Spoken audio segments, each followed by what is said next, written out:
Today I took the long, really long, I forget what I did with it here on the desk, 17 inches long, thereabouts, 2 meter 220 440 tri-band antenna off this radio.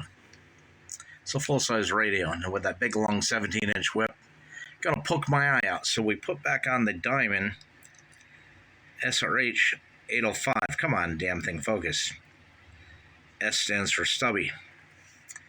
I got thinking, this antenna is nothing more than a radiating dummy load. Why don't we build a dummy load that can handle 10 watts and have a wider transmit range over a wider frequency range? So that's the goal. I'm going to order some parts and pieces off Amazon and or maybe eBay, probably be cheaper.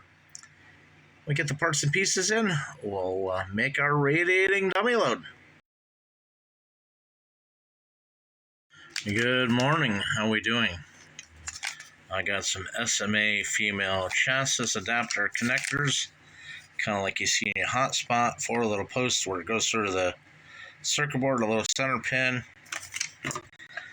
Then I have some 50 ohm 10 watt ceramic resistors, which will probably radiate some RF energy, not shielded, and we have some shrink tubing to cover said pieces. So what I'm going to do is I'm going to build some radiating 10 watt dummy loads, test radios out into a little tiny SA spectrum analyzer or a receiver and see how much power. Well, we can't really tell them how much power unless I put it on a watt meter, but is it throwing RF and how clean it is, and can we key something up? Does it really throw power where they specify, or is it just transmitting? Or if it is transmitting, can we key something up like a repeater and get into something? So anyways, let me get these out. Let me get this apart. Lastly, we'll get to the shrink tube, but going to solder there's 2 wires on the ceramic resistor. One to the center conductor and one around that post on the, kind of hard to focus through the case, but one through the center conductor and another to the ground post, and that'll create our loop, give us 50 ohms at 10 watts. Most HTs are only 5 watts, so we'll have a good 50 ohm load over a wide spectrum, and basically we'll have like a radiating dummy load.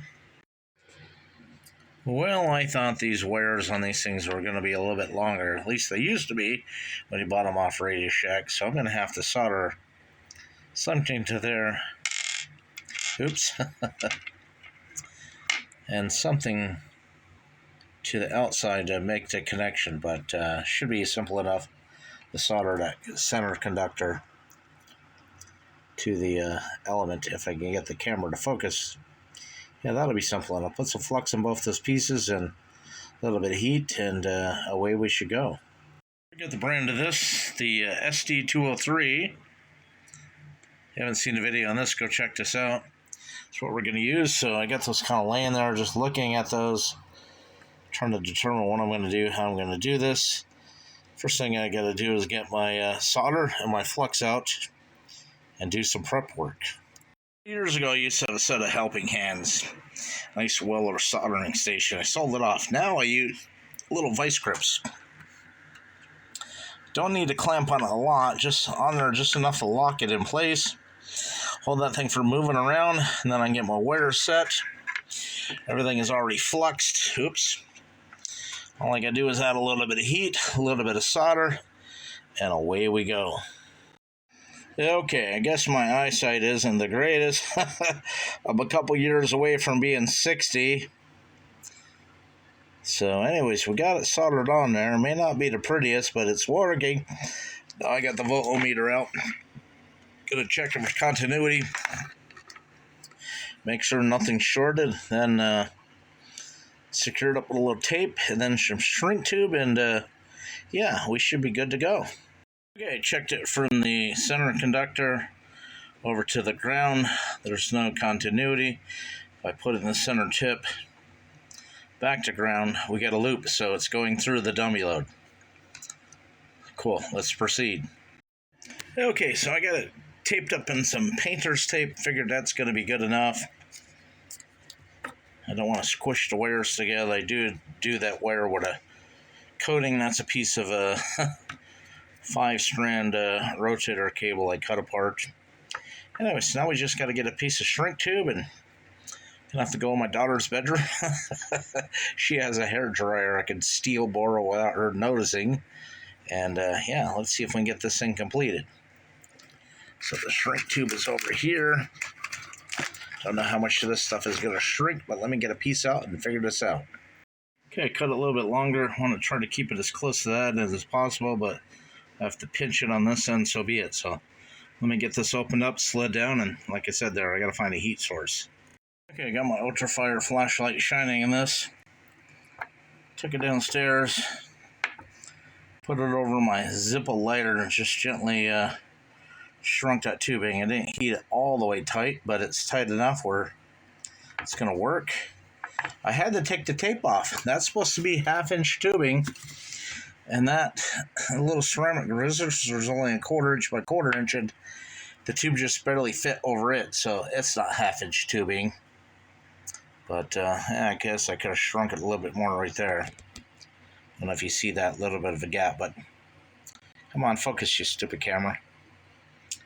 Anyways, I can do that later, so let's get it on our radio and let's try this little bad boy out. I just heard something Dick's Birdie Goods. It was in scan mode, had it stopped. So the radiating dummy load is actually also picking up RF. Let's call it a brick antenna.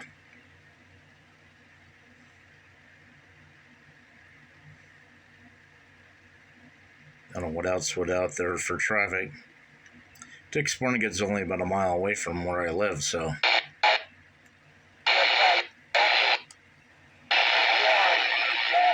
For the Lake George repeater, it's like 45, 50 miles away. I got nothing else attached to this. Not doing any other tricks, no dirty deeds. Scanning begin. Not pulling the wool over anybody's eyes. Let's go into VFO mode. Let's go to 0, 5, 2, 5, 2, 5. Why did it go to... Oh, I must not be in VFO mode. Let me put the camera down. I need 2 hands to push these tiny buttons. Here we are on 52525, 6-meter simplex. Got the dummy load antenna on here, so hopefully it doesn't hurt the finals, because it's showing a 50 ohm match. If you were to do this into a 2-meter 440 antenna, what would that SWR be? 150, 200 to 1. Will it transmit? AA1PR? Oh, we're transmitting. I guess I should have put a watt meter on here and checked it out. But anyways, I'm just trying to show a point. Let's go to 0, 2, where's 9? 9, 5, 0, 0. Transmitting on 29,500 into a perfect 50 ohm dummy load at 10 watts. So yeah, where else can we try? I have no idea. Where's another band? Where would another band be? Let's try. I don't know. I don't want to get in trouble. You know, so FM 10 meters is the lowest band you can do FM on. So let's go up to, does this thing do 500 megahertz? 5, 0, 0, 0, 0, 0.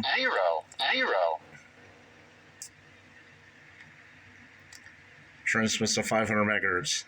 I'm not keying up to try to key something up. I'm just keying up to prove that the VFO on these things unlocked and that there's a safe way to do it into a dummy load.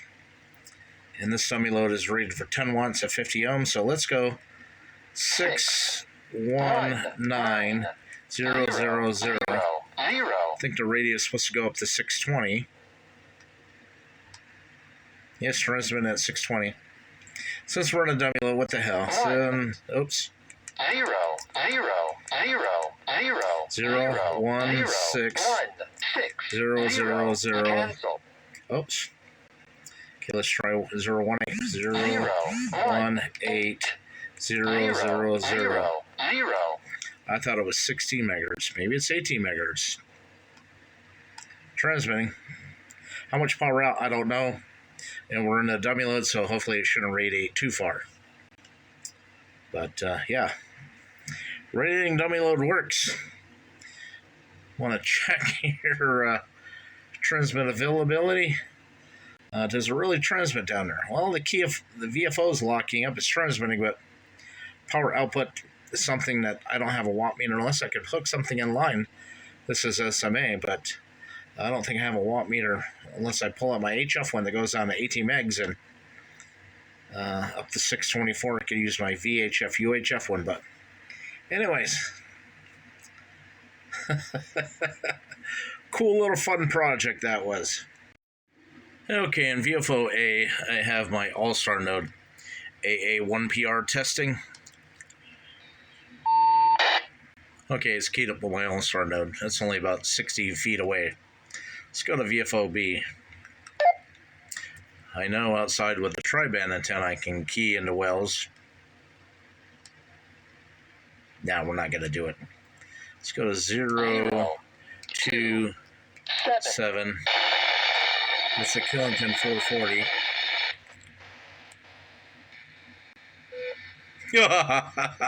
Let me see if we can make it cute. So, AA1PR testing a dummy load antenna. AA1PR testing. We're getting into it.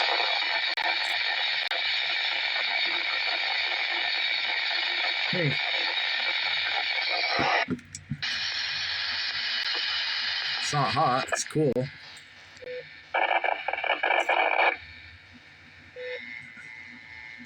Yeah, it's QRZ. Somebody was in there. I'm just trying out a dummy load antenna I built. AA1PR over.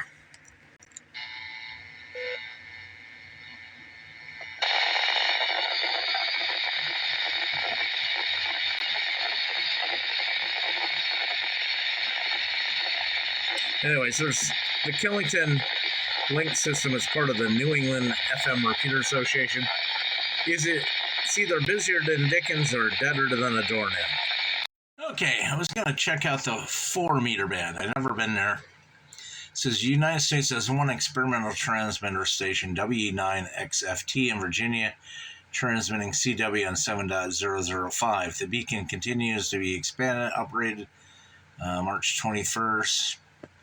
I don't know. I don't think an FM receiver is going to pick up CW, but it's just try something in a 74 megahertz band. It's usually 70 megahertz to like 7150. Let's go to 70.125. Okay, let's go 0. Where the hell's the 7? 7, 0, 1, 2, 5. Transmitting them. Again, I'm not testing the power into a dummy load, so it shouldn't get out more than 5-10 feet in any direction. And are we on high power? Oh, we're on high power. Let's go to low power. There we go. Anyways, I'm not sure if we'd be able to keep my All-Star node at low power. Like I said, it's about 60 feet away. AA1PR testing. Okay, I guess we are. So, anyways, even though you think you're in a dummy load, it can still throw RF.